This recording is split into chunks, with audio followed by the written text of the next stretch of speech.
So ಇವತ್ತಿನ ದಿನ ನಾನು ಏನನ್ನು ಬಿತ್ತುತ್ತೀನಿ ನಾಳೆ ದಿವಸ ಅದನ್ನು ಬೆಳೆಯೋದು ನಾನೇ. ಬಿತ್ತಿದಂತೆ ಬೆಳೆ. ಇವತ್ತಿನ ದಿನ ಈ ಕ್ಷಣ ನಮ್ಮದು. ಒಳ್ಳೆಯ ಯೋಚನೆ, ಒಳ್ಳೆಯ ಮಾತು, ಒಳ್ಳೆಯ ಕಾರ್ಯ ಮಾಡಿದರೆ ನಾಳೆ ದಿನ ನಾನು ಅದ್ರ ಬಗ್ಗೆ ಏನು ಯೋಚನೆ ಮಾಡಬೇಕಾದಿಲ್ಲ. ಯಾಕಂದರೆ ಅದರ ಫಲ ಒಳ್ಳೆಯದೇ ಆಗಿರುತ್ತೆ. ಇದು ನಿಶ್ಚಿತ. ಇದಕ್ಕೆ ನಮಗೆ ಯಾವುದೇ ಅನುಮಾನವೂ ಕೂಡ ಬೇಡ.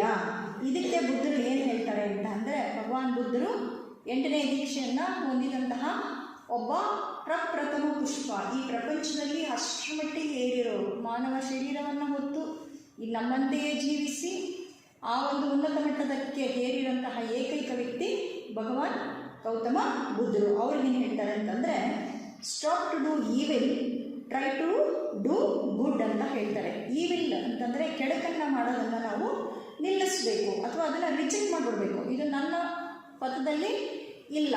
ಒಳ್ಳೆಯದನ್ನು ಮಾಡಬೇಕಾದ್ರೆ ನಾವು ಅದನ್ನು